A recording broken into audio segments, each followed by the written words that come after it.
नमस्कार दोस्तों, मैं सुमित चतुर्वेदी आपका इस ऑनलाइन प्लेटफॉर्म पे स्वागत करता हूं। आशा करता हूं कि आप और आपके परिवार में सब स्वस्थ होंगे और खुश होंगे। आइए चलते हैं आज की क्लास में। ऑलमोस्ट मैं मैथ में अभी हाल ही में चौथा पार्ट डाला हूं प्रॉफिट लॉस का, तो प्रॉफिट लॉस लगभग ख़त्म हो गया है। अब मार्क प्राइस एंड डिस्काउंट है प्रॉफिट लॉस ही, लेकिन इसमें अंकित मूल्य की बात की जाएगी।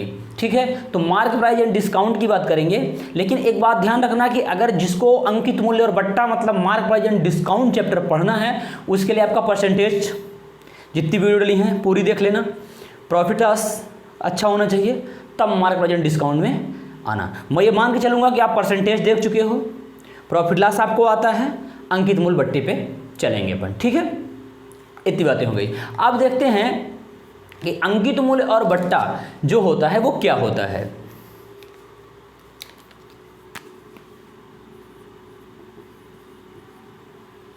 अंकित मूल्य और बट्टा, इसको अंग्रेजी से बोलते हैं mark price and discount.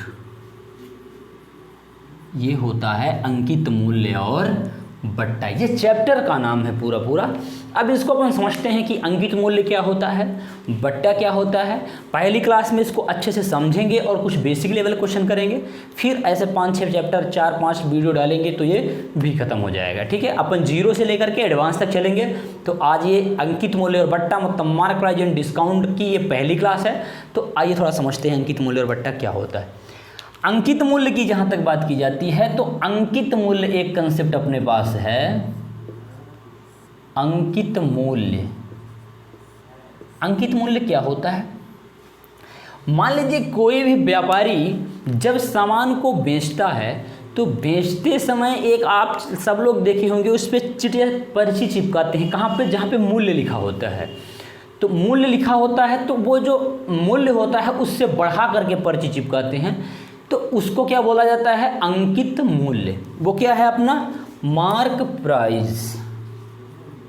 Mark price, इस नाम से आपको स्पष्ट लग रहा है कि मार्क प्राइस मतलब जो प्राइस है उस पर कुछ न कुछ मार्क किया गया है। ये कौन करता है? व्यापारी करता है। अब एक चीज़ है बट्टा, मतलब डिस्काउंट। डिस्काउंट, अब ये देखना है डिस्काउंट क्या होता है। डिस्काउंट को देखें तो जैसे जो उसका रेट कोई व्यापारी बनाया है, व्यापारी जो है किसी भी वस्तु का जो प्राइस बना के रखा है, प्राइस उस पे जो भी कमी कर दे, जैसे कोई भी मूल्य बना, कोई भी सामान का मूल्य बना के रखा है 100 रुपये, आपको अगर कमी कर दिया कितना? 10 रुपये की अगर छूट दे दी, 10 रुपये की छूट दे दी, छूट दे दी कितने रुपए में? 100 रुपये में। 100 रुपये में 10 रुपये की यदि छूट दे दी उसने, तो ये 10 रुपये क्या है? ये क्या है? 10 रुपये की जो छूट दी है इसको बोलते हैं डिस्काउंट या बट्टा। डिस्काउंट या बट्टा। वो जिस पर छूट देता है वो क्या कहलाता है? अंकित मूल्य। अंकित मूल्य या मार्क प्राइस। एक चीज़ आप ध्यान रखना, इसको शॉर्ट में हम एमपी कहते हैं मार्क प्राइस को। क्रय मूल्य को क्या कहते हैं? सीपी कहते हैं। विक्रय मूल्य को क्या कहते हैं? एसपी कहते हैं। प्रॉफिट मतलब लाभ को क्या कहते हैं? प्रॉफिट कहते हैं। और हानि को क्या कहते हैं? लॉस कहते हैं। ठीक है, जब हम आगे क्वेश्चन में कहीं भी अगर सीपी लिखेंगे मतलब क्रय मूल्य, एसपी लिखेंगे मतलब विक्रय मूल्य, प्रॉफिट मतलब पी बनाएंगे, ठीक है, तो वो प्रॉफिट की बात होगी, एल बनाएंगे तो लॉस की बात होगी, एमपी लिखा जाएगा मतलब अंकित मूल्य यानी मार्क प्राइस की बात हो रही है। ठीक है, एक चीज़ कन्फर्म यहाँ से जितना मैं बताया तो एक चीज़ ये थीम निकल के आती है, समरी जिसको कहते हैं कि डिस्काउंट दिया जाता है किस पर? अंकित मूल्य पे। हमेशा मार्क प्राइस पर ही डिस्काउंट दिया जाता है, कभी क्रय मूल्य पे डिस्काउंट नहीं दिया जाता। ठीक है, इतनी चीज़ें हो गई। ठीक,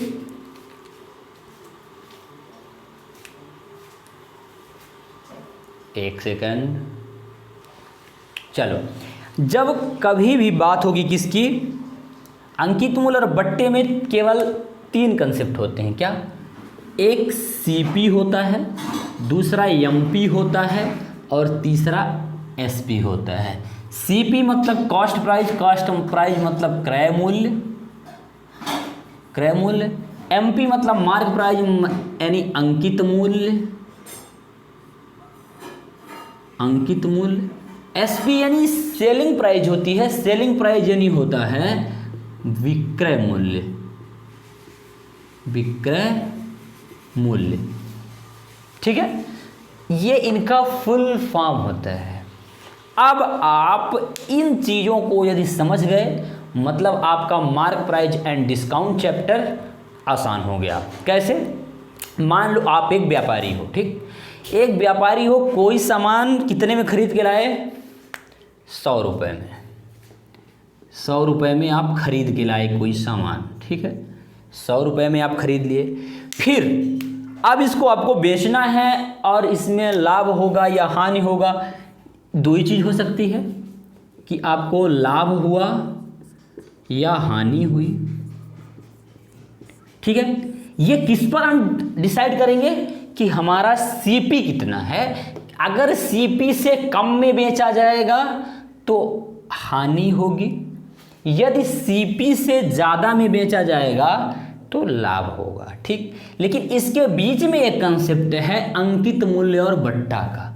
ठीक है, तो ये बताओ कि डिस्काउंट किस पर दिया जाता है? हमेशा अंकित मूल्य पर डिस्काउंट दिया जाता है।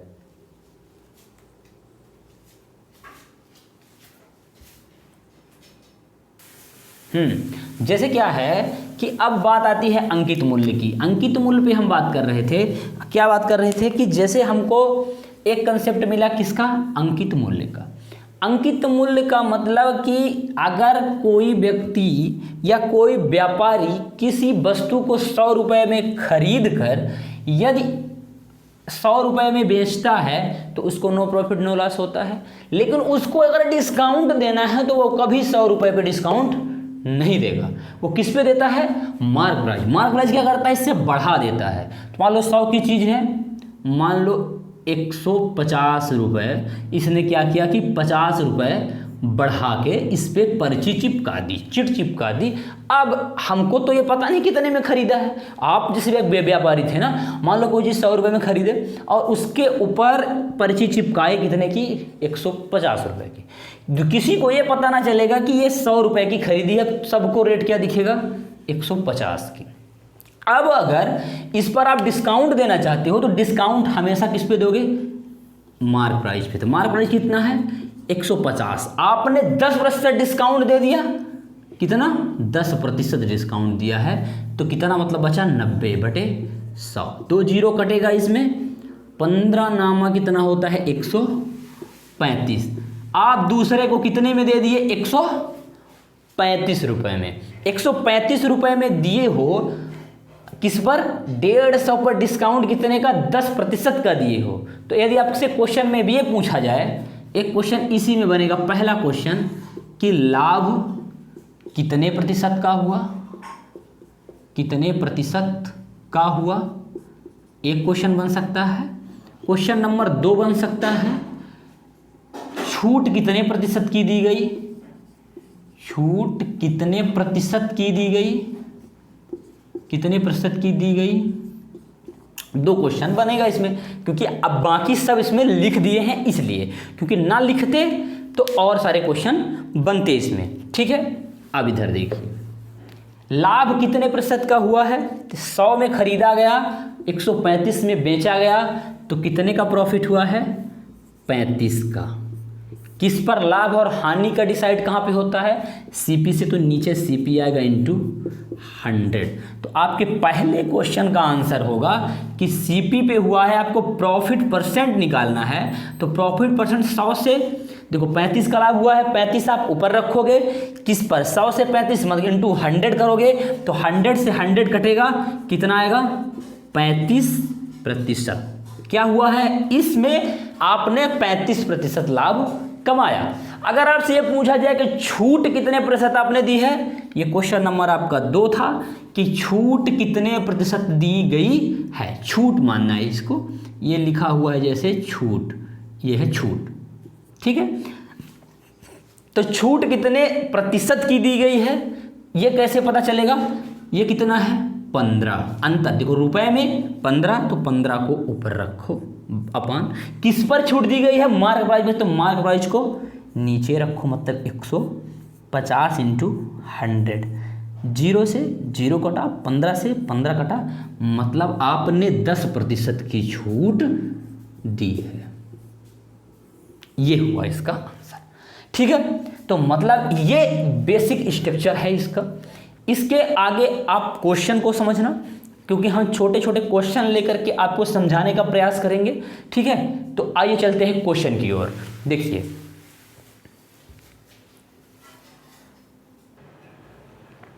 अब देखिए ये आपके पास एक क्वेश्चन है। क्वेश्चन क्या है, पहले क्वेश्चन को अच्छे से सुनना है, क्वेश्चन को समझना है, इसके बाद हम इसको बेसिक कंसेप्चुअल सॉल्व करेंगे, ताकि आप इसको कभी भी करो, कोई भी क्वेश्चन करो आसानी से कर पाओ। क्वेश्चन क्या है ये देखना है। क्वेश्चन कह रहा है किसी दुकानदार ने 20% रेट बढ़ाकर लिखा, रेट बढ़ाकर लिखा, ठीक है। फिर आगे देखना, और उसे 8% का लाभ हुआ, तो डिस्काउंट परसेंट कितना है। आपसे क्वेश्चन ये पूछा जा रहा है कि एक किसी दुकानदार ने 20% रेट मतलब मूल्य बढ़ाकर लिखा है। तो अब आप देखिए, आपको मैं अभी बताया हूं कि इसमें 3 चीज हमेशा लिख लेना, सीपी लिखना, एमपी लिखना और एसपी लिखना। रेट बढ़ाकर लिखेगा तो किस पर बढ़ा के लिखेगा, सीपी पर, तो सीपी कितनी रही होगी 100, बढ़ा के कितना लिखा 20%, तो 20% मतलब कितना 120, ठीक है। फिर क्या बोल रहा है कि और उसे 8% का लाभ होता है। 8% का लाभ और हानि किस पर होता है, सीपी पे। तो 100 सीपी है, लाभ होगा 8% का, तो 100 का 8% कितना होता है 8। 100 का 8%, 8 कैसे आया ये अगर पता नहीं चल रहा है तो प्रतिशत वाला चैप्टर जरूर देख लेना, इसके बाद इसको देखना। तो लाभ होगा तो एसपी कितना हो जाएगा 108, ठीक है। तो आपने सामान खरीदा 100 में, आप उसको बढ़ाकर लिखे 20%, तो 120 हुआ। जो बढ़ाकर लिखे हो उसको हम जिस नाम से जानते हैं वो मार्क प्राइस यानी अंकित मूल्य बोला जाता है। बढ़ाया किससे जाता है, सीपी मतलब क्रय मूल्य से। जो बढ़ाने के बाद छूट दिए हो वो अपने को निकालना है। इस पर 8% का क्या हुआ है, 8% का मुनाफा यानी प्रॉफिट हुआ है। तो प्रॉफिट किस पर होता है, सीपी पे। सीपी 100 है तो 8% बढ़ेगा तो हो जाएगा 108, ठीक। अब यहां पे देखो कि छूट किस पर दी जाती है। मैं बताया हूं आपको कि हमेशा अंकित मूल्य पर छूट दी जाती है। तो यहां पे कितने की छूट दी गई है, 12 की। किस पर छूट दी गई है, एमपी पर। एमपी कितना है 120, कितने प्रतिशत की दी गई है इंटू 100। निकालना क्या था, discount percent equal to discount कितने का दिया गया है 12 का, किस पर दिया गया है मार्क प्राइस पर, तो वो नीचे आएगा इंटू 100, ठीक है। अब इसको अपन काटते हैं, ये 0 से ये 0 जाएगा, 12 से एक बार में ये जाएगा, कितना बचा 10%। तो क्या पूछा गया है, डिस्काउंट कितना होगा, तो डिस्काउंट परसेंट है 10%, ठीक है। अब आइए चलते हैं अगले क्वेश्चन की ओर। आइए इस क्वेश्चन को देखते हैं। इस वीडियो में केवल बेसिक क्वेश्चन पे हम समझेंगे कि क्वेश्चन किस तरह बनते हैं, फिर जिस जिस टाइप के क्वेश्चन बनते हैं सभी टाइप के क्वेश्चन हम करेंगे। लेकिन फर्स्ट वीडियो में बेसिक कंसेप्ट और बेसिक कंसेप्ट के साथ उससे रिलेटेड क्वेश्चन। तो आइए इस क्वेश्चन को पढ़ करके बेसिक कंसेप्ट समझने की कोशिश करते हैं और इसको हल करते हैं। ये क्वेश्चन है आपका कि कोई दुकानदार किसी वस्तु को 880 रुपये में बेचता है, फिर है वो 12% का डिस्काउंट देता है और 32% लाभ कमाता है। फिर बोला गया है कि अगर डिस्काउंट ना दे तो उसका लाभ प्रतिशत कितना होगा। ठीक है, आपको मैं बताया हूँ कि कोई क्वेश्चन करना तो CP मतलब क्रय मूल्य, MP मतलब अंकित मूल्य, SP मतलब विक्रय मूल्य होता है। ये लिख लेना। CP यानी कॉस्ट प्राइस मतलब क्रय मूल्य, MP मार्क प्राइस यानी अंकित मूल्य, और फिर ये SP मतलब सेलिंग प्राइस यानी विक्रय मूल्य होता है। ठीक है, अब आइए देखते हैं क्या लिखा गया है। कोई दुकानदार किसी वस्तु को 880 रुपये में बेचता है। ठीक है, वो आपको प्रतिशत में पूछा गया है, यहाँ पे लाभ प्रतिशत क्या है, तो इस रेट का उपयोग दिया गया है, लेकिन इस क्वेश्चन में कहीं होगा नहीं। मतलब आपको गुमराह करने के लिए ऐसे क्वेश्चन बनाए जाते हैं। आगे पढ़ना। वो 12% का डिस्काउंट देता है और 32% लाभ कमाता है। अगर वो डिस्काउंट ना दे तो उसका लाभ प्रतिशत कितना होगा। अब देखना यहाँ पे CP हम मान लेते हैं कितनी है, 100। अगर 32% लाभ कमा रहा है तो मतलब बेच कितने में रहा है, 100 से बढ़ा करके 132 में। 100 में खरीदे, 32% का लाभ कमाया उसने, तो बेचा कितने में, 32 में। इसका मतलब ये हुआ कि CP 100 है, SP 132 है। अब हमको मार्क प्राइस निकालना है, क्योंकि उसमें ये 12% की छूट दिया है। 12% की छूट मार्क प्राइस में दे करके 132 में बेचा गया है। मतलब ये कुछ भी रहा होगा, X ले लेते हैं, ये अपने को पता नहीं है, तो कितना रहा होगा 12, तो कितना हो जाएगा 132 गुणे 100 बटे 12% की छूट मतलब कमी की गई है, तो 100 से 12 घटाओगे तो आएगा 88। ठीक है, अब 88 आएगा। अब इसको काटोगे तो ये आपको मार्क प्राइस मिलेगा। काटो, 4 दूना 8, 4 दूना 8, 4 तिहाई 12 और 4 तिहाई 12, ये कट गया। फिर काटो 11 तिहाई 33, 11 दूना 22, फिर 2 से कटेगा 50 बार में, 50 में 3 का गुणा होगा तो 150। मतलब आपका मार्क प्राइस कितना रहा होगा 150, जिसमें 12% की छूट देने के बाद 132 रुपये में बेचता है, तो उसको 32% का लाभ होता है। ठीक है, अब आपसे क्वेश्चन ये पूछा जा रहा है कि अगर ये 12% का डिस्काउंट ना देता तो लाभ कितना होता। मतलब 12% का यदि ये डिस्काउंट ना देता तो ये 150 में ही बेच देता, 150 में ही बेचता। 100 में खरीदा है, 150 में बेचेगा, तो कितने प्रतिशत, 50% का लाभ कमाता। मतलब क्या हुआ कि अगर वो डिस्काउंट ना देता तो सीधे 150 में बेचता, तो 150 में 100 से बढ़ करके 50 होता है। 100 का 50 मतलब 50% होता है, मतलब 50% लाभ कमाता। कब, जब वो हम मार्क प्राइस पर ही बेच देता। ठीक है, आशा करता हूँ कि आपको ये क्वेश्चन समझ आया होगा। ठीक है, अब देखो ऐसा है कि ये जो हम बेसिक क्वेश्चन किए हैं और मार्क प्राइस एंड डिस्काउंट का बेसिक कंसेप्ट और बेसिक क्वेश्चन किए हैं। अब अगले पार्ट में हम बहुत सारे क्वेश्चन करेंगे, पार्ट भी बहुत सारे डालेंगे, जब तक कि मार्क प्राइस एंड डिस्काउंट में जितने टाइप क्वेश्चन बनते हैं वो कंप्लीट ना हो जाएगा तब तक। तो आप जो इस चैनल पे नए हैं वो लाइक कीजिए, शेयर कीजिए, सब्सक्राइब कीजिए। हमारा टेलीग्राम चैनल भी है, टेलीग्राम चैनल का नाम है मैथ्स बाय सुमित चतुर्वेदी। जो वीडियो बनेगा, जो कंटेंट होगा, हम टेलीग्राम चैनल पे डाल देंगे, तो उसको जा करके जल्द से जल्द ज्वाइन कीजिए। सो थैंक यू, जय हिंद।